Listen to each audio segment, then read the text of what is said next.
ലിസി ഭവനിലെ അന്തേവാസികൾക്കൊപ്പം ജന്മദിനം ആഘോഷിച്ച് ബോബി ചെമ്മണ്ണൂർ. വിമാനയാത്രയാണ് ബോബി ചെമ്മണ്ണൂർ അന്തേവാസികൾക്ക് സമ്മാനമായി നൽകിയത്. എല്ലാവരുടെയും ജന്മദിനാഘോഷങ്ങൾ മറ്റുള്ളവരുടെ കൂടി സന്തോഷത്തിന് വേണ്ടിയാകണമെന്ന് ബോബി ചെമ്മണ്ണൂർ പറഞ്ഞു.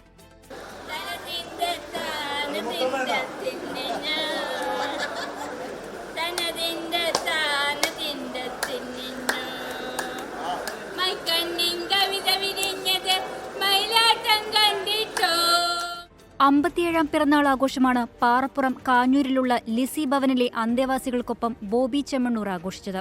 തലസ്ഥാനത്തെത്തിയ ഇവർക്കൊപ്പം നിയമസഭയും വേളി ബീച്ചും സന്ദർശിച്ച ബോബി ചെമ്മണ്ണൂർ തന്റെ പിറന്നാൾ സമ്മാനമായി അന്തേവാസികൾക്ക് ആദ്യ വിമാനയാത്രയും സമ്മാനിച്ചു.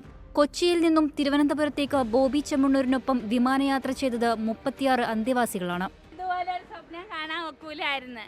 യഥാർത്ഥത്തിൽ സ്വപ്നം സാക്ഷാത്കരിച്ചു. അതിന് നന്ദിയുണ്ട്, വളരെ വളരെ നന്ദി.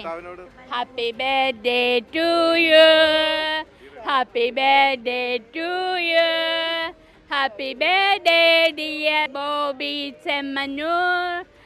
തുടർന്ന് ഹയാത്ത് റീജൻസിയിലെത്തി അന്തേവാസികൾക്കൊപ്പം പിറന്നാൾ സദ്യ കഴിച്ച ബോബി ചെമ്മണ്ണൂർ എല്ലാവരുടെയും ജന്മദിനാഘോഷങ്ങൾ മറ്റുള്ളവരുടെ കൂടി സന്തോഷത്തിനു വേണ്ടിയാകണമെന്നാണ് തന്റെ ആഗ്രഹമെന്ന് പറഞ്ഞു. എൻ്റെ ജീവിതത്തിലെ ഏറ്റവും സന്തോഷകരമായ നിമിഷമാണ്. ബാക്കിയൊക്കെ എല്ലാ ദിവസമുള്ള കാര്യങ്ങളാണ്, പ്രത്യേകിച്ച് പുതുമകളില്ല. ഇതിൽ കൂടുതൽ ഇതിൻ്റെ അപ്പുറത്തേക്ക് ഒരു സന്തോഷം ഇവരുടെ മുഖത്ത് കാണുമ്പോൾ, സന്തോഷം കാണുമ്പോൾ എനിക്കുണ്ടാവുന്ന ആ സന്തോഷം, അതിൽ കൂടുതൽ ഒരു സന്തോഷം ഇനി കിട്ടാനില്ല എന്നതാണ്. അത് അനുഭവിച്ചുകൊണ്ടിരിക്കുന്നു.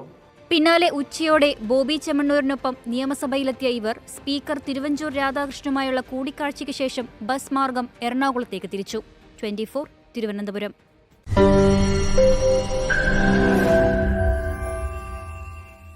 ലോകത്തെവിടെയായാലും ഏത് സമയത്തും 24 വാർത്തകളും ഓഗ്മെന്റഡ് റിയാലിറ്റി പാക്കേജുകളും എക്സ്പ്ലെയിനറുകളും വിശദമായി കാണാൻ ഞങ്ങളുടെ യൂട്യൂബ് ചാനൽ നിങ്ങൾക്ക് സബ്സ്ക്രൈബ് ചെയ്യാം.